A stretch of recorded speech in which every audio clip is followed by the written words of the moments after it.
Okay, I'm here now and I'm ready to fight.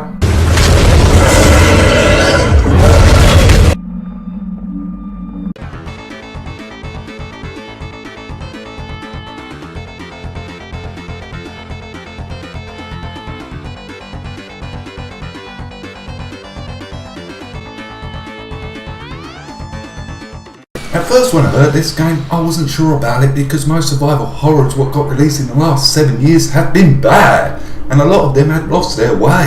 So when I played this, I was in a neutral state and had no expectations to it. So The Evil Within is a horror-based game that doesn't rely on jump scares. It's more to do with the atmosphere and the enemies. At some point it's gonna get your adrenaline going and keep you guessing what the story is about. As for the main character, you play a detective. A drunk cop who's done something wrong what he can't give himself for, and way to call when the shit's going down. And I just wish that he showed some fucking reaction. All you get is this odd thing what he does. If that was me, I'd be so far fucking gone, or at least have a freak out. No, all you get is this.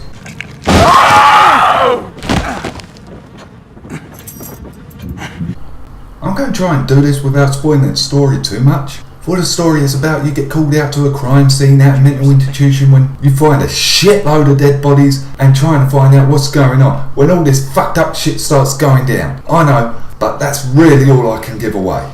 The controls don't take long to get used to and the gameplay is pretty solid, from sneaking around to getting the enemy's attention when you throw shit so they move away from you so you can go in for a sneaky kill, to using the weapons and disarming traps, and the camera is set at 16, 15 to this throughout the whole game, and the environments is done especially well. At some points I had to stop and look at the background.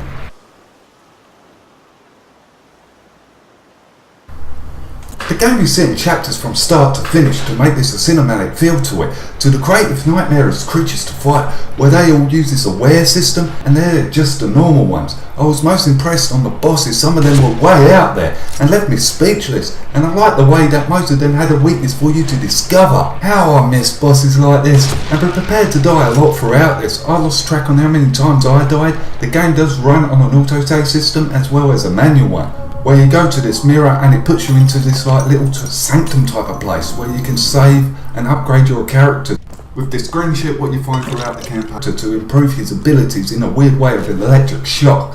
And if you find any keys throughout the campaign, there's these lockers what have good loot to help you out, and there are other collectibles as in tapes and notes to tell you more about the story and the detective's past. The graphics are better than fine and looks beautiful in some parts, and in others it looks freaky fucked up, but in a good way.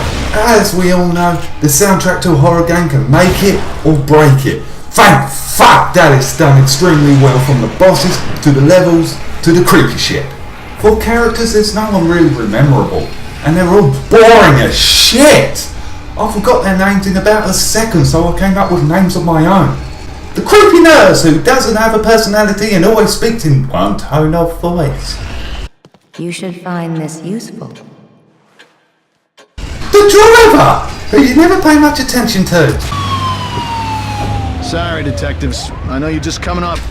The tech guy, who keeps on showing up throughout the game, hoping to get an important role. Another one?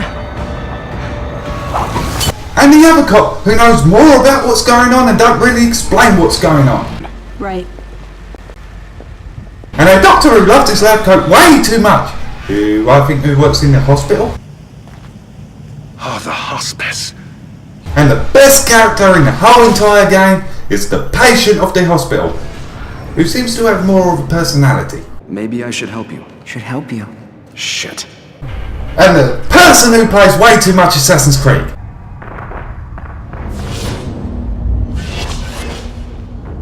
I clocked on around about 15 hours to complete, so it's a decent length, but it depends on how you play it and how long it takes you to figure out how to kill some of these bosses.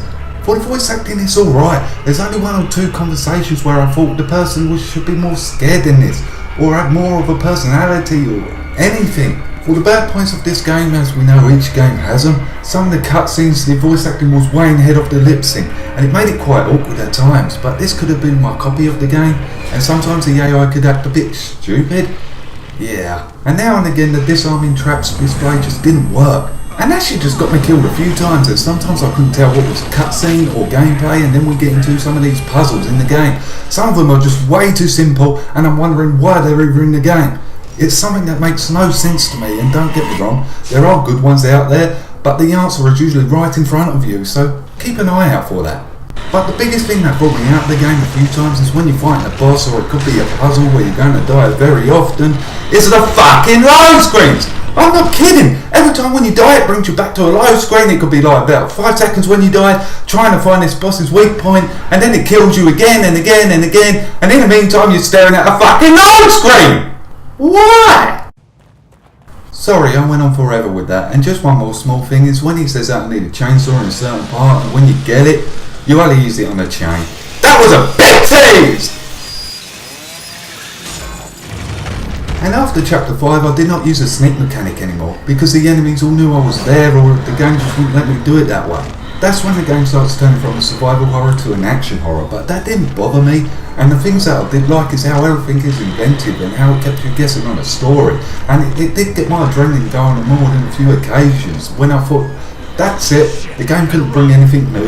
There comes a more fucked up boss for me to kill, and how to figure out their weaknesses and how to approach it. Let's just take for example the spider screaming teleporting boss. You have to lure it near the barrels or into the grill. That's just one example. And how the game don't give you too much too quick, it builds it up on a steady pace, and how to use the parts of the traps, and you make different type of arrows, and how the game can creep you out at times from hearing these weird sounds, and especially when you get caught in these traps and only have a little time to disarm it. I could tell that a lot of effort went into this game, and hopefully we get a second. So in the end, this game gets an 8 out of 10.